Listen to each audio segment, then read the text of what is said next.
Hai Sobat BKN, ketemu lagi di Q&A. Aku Zahra, mau menjawab 5 pertanyaan pilihan di media sosial dan kanal pengaduan BKN. Langsung aja aku bacain ya. Pertanyaan pertama, apakah pejabat yang menduduki jabatan struktural eselon 3A dengan pangkat minimal 4A bisa mengusulkan kenaikan pangkat 4B setelah 2 tahun menjabat? Baik. Pertanyaan Sobat BKN yang ini merujuk pada ketentuan kenaikan pangkat reguler bagi jabatan struktural. Jadi, jawabannya bisa diajukan apabila telah 4 tahun dalam pangkat terakhir yaitu 4A dan 1 tahun dalam jabatan eselon 3A.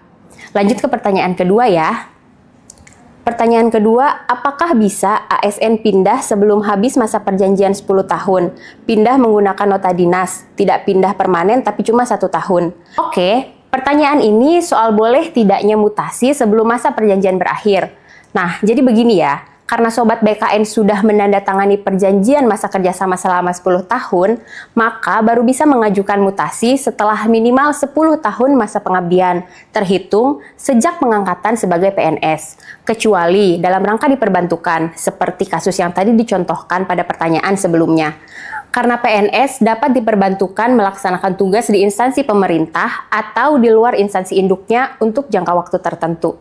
Cek lebih lanjut tata cara penetapan penugasan PNS dalam Peraturan BKN Nomor 16 Tahun 2022. Lanjut ke pertanyaan berikutnya.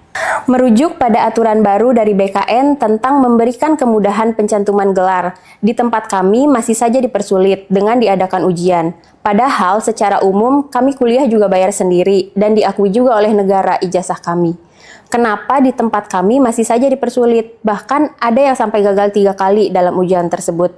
Mohon kiranya Bapak-Bapak yang di BKN untuk mencermati atau menjadi penengah untuk mempermudah kami dalam pencantuman gelar. Terima kasih. Oke, sesuai Surat Edaran BKN Nomor 3 Tahun 2025 tentang penjelasan terkait layanan pencantuman gelar, disebutkan bahwa mekanisme pencantuman gelar diusulkan melalui PPK instansi atau pejabat yang menangani kepegawaian. Jadi, sebelum diajukan ke BKN, instansi melakukan verifikasi sesuai dengan instrumen atau regulasi manajemen ASN yang berlaku. Misalnya, harus berada pada pangkat atau golongan tertentu dulu, baru dapat diusulkan. Kita beralih ke pertanyaan selanjutnya. Min, ada batasan umur nggak untuk pendaftaran sekolah kedinasan?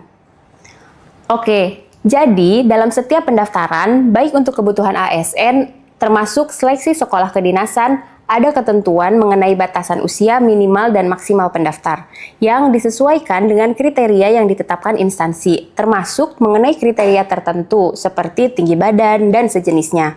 Jadi, untuk batas usia pendaftar sekolah kedinasan sendiri dapat dilihat pada pengumuman masing-masing sekolah kedinasan yang akan dilamar ya. Next, ke pertanyaan terakhir.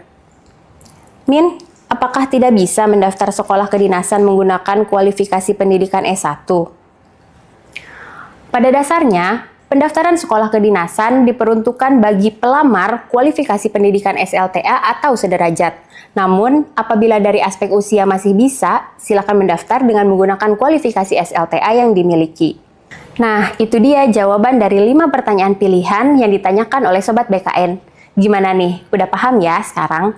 Jika Sobat BKN ada pertanyaan lainnya seputar layanan kepegawaian, jangan ragu untuk bertanya di kanal pengaduan maupun media sosial BKN ya. Aku Zahra, sampai jumpa di Q&A berikutnya.